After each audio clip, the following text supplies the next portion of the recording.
Big ബോസിലൂടെ പ്രേക്ഷക മനസ്സിൽ ഇടം പിടിച്ച താരങ്ങളാണ് ജാസ്മിനും ഗബ്രിയും. എന്നാൽ ബിഗ് ബോസ് ഹൗസിലിരിക്കുമ്പോൾ ഇത്രയധികം വിമർശനങ്ങൾ സഹിക്കേണ്ടി വന്ന മത്സരാർത്ഥികൾ ബിഗ് ബോസ് ചരിത്രത്തിൽ തന്നെ ഉണ്ടായിട്ടില്ല. ലവ് ട്രാക്ക് പിടിച്ച് ഇരുവരും പ്രേക്ഷകരെ വിഡ്ഢികളാക്കുകയാണ് എന്ന വിമർശനങ്ങൾ ഉയർന്നിരുന്നു. എന്നാൽ വിമർശകരുടെ വായടപ്പിച്ചുകൊണ്ടാണ് ബിഗ് ബോസിൽ നിന്നും ഇറങ്ങിയതിനു ശേഷം ജബ്രികൾ മുന്നോട്ട് പോയിക്കൊണ്ടിരിക്കുന്നത്. എന്നാലിപ്പോൾ ഓടി നടന്ന് ഉദ്ഘാടനങ്ങൾ ചെയ്യുന്ന തിരക്കിലാണ് ജബ്രികൾ. കഴിഞ്ഞ ദിവസം ജാസ്മിന്റെ നാടായ കൊല്ലത്ത് ഒരു സ്വകാര്യ സ്ഥാപനത്തിന്റെ ഉദ്ഘാടനത്തിനും ജബ്രികൾ ഒരുമിച്ചെത്തിയിരുന്നു. വലിയ സ്വീകരണം തന്നെയാണ് ജബ്രികൾക്ക് അവിടെയും കിട്ടിയത്. അവിടെ വെച്ച് ജബ്രികൾ മാധ്യമങ്ങളോട് സംസാരിച്ച കാര്യങ്ങളെല്ലാം സോഷ്യൽ മീഡിയയിൽ ഏറെ വൈറലായിരുന്നു. ഞങ്ങൾ ഹൗസിൽ എങ്ങനെയാണോ അതുപോലെയാണ് പുറത്തും എന്ന് ജബ്രികൾ പറയുന്നുണ്ട്.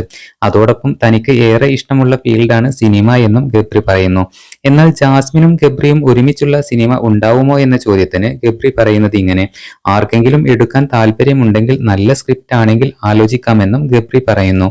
എന്നാൽ ഇപ്പോൾ ജാസ്മിനും ഗബ്രിയും ഒരുമിച്ച് വരുന്ന സിനിമയ്ക്കായി കാത്തിരിക്കുകയാണ് ആരാധകർ.